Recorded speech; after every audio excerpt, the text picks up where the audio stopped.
Hey y'all, it's Jess with Beatific Vegan. I was gonna let y'all know that this is day number 2, day after surgery.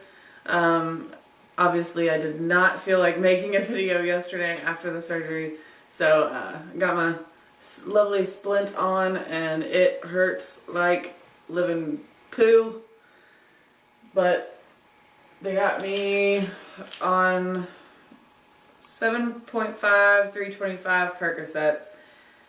And their dosage for me, and I guess anybody my size, is 2 tablets every 1 to 2, every 4 to 6 hours as needed. I have been taking half of a pill every 2 hours, and that has been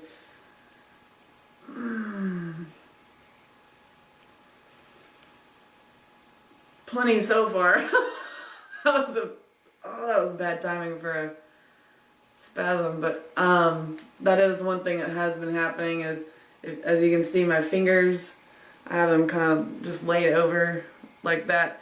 Whenever I try to, stretch them out just a little bit, they start spasming. All of this in here starts to grab, down here starts to grab. I've had this up here and on the inside start to grab really bad too, so trying to avoid that, I guess, for the first couple of days, and just talk to the doctor pretty soon about how to, kind of release the fingers a little bit more.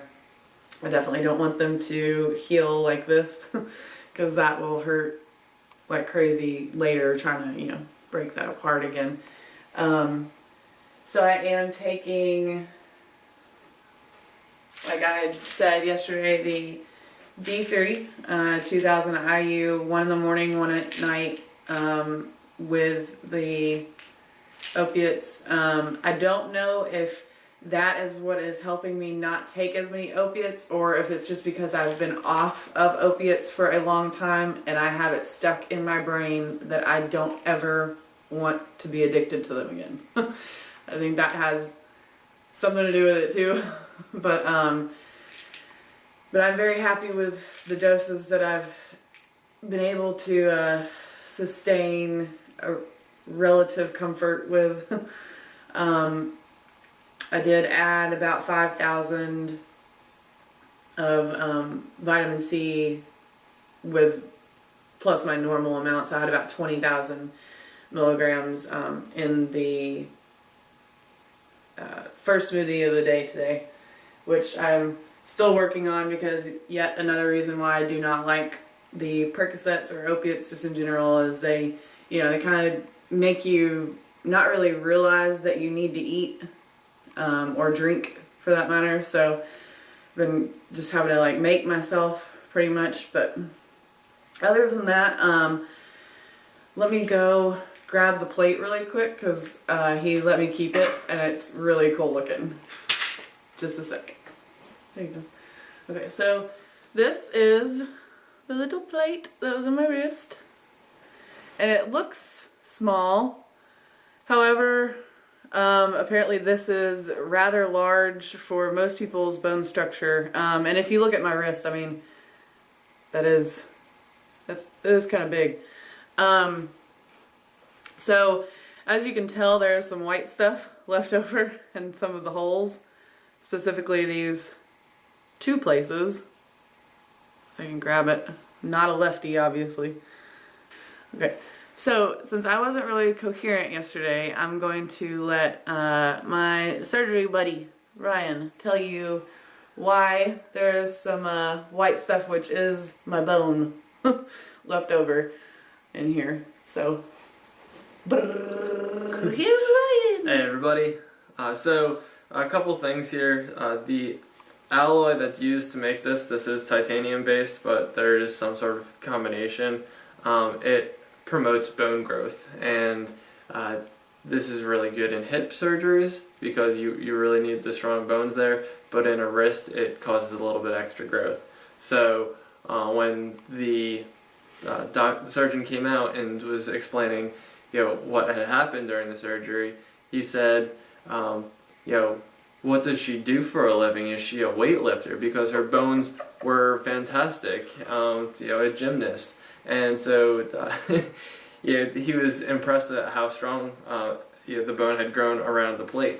And this is good news that she has strong bones, but it's bad in the sense of removing the plate because the pins that were used, they don't have any threading on them, and when they snapped, they were stuck in her bone, which over the years could eventually slip out and float around in her body, and that would not be a good thing to happen. So he had to dig a little trough in her bone to be able to get some forceps and pull out the pins. So that's causing a little bit of referred bone pain. That's a little bit more substantial than the skin and muscle tissue. So that's part of why she's hurting as badly as she is. It was a little unexpected and in he did have to pack it a little bit too. Yeah, and so because he had to dig out that trough and it was bigger than a certain size, he had to pack it with some sterilized bone.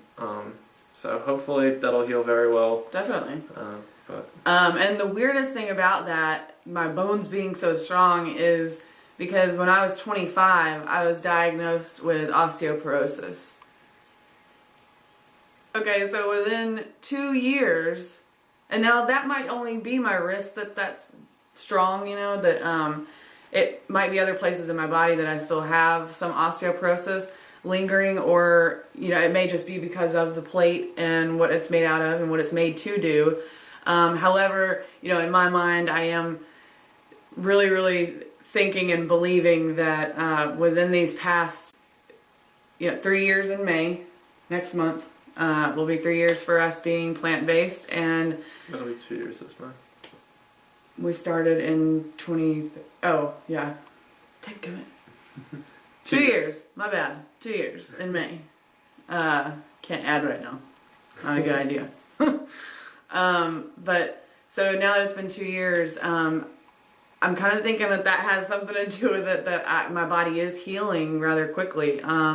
So that I am extremely happy about. So, but anywho, I'm going to keep this short and sweet.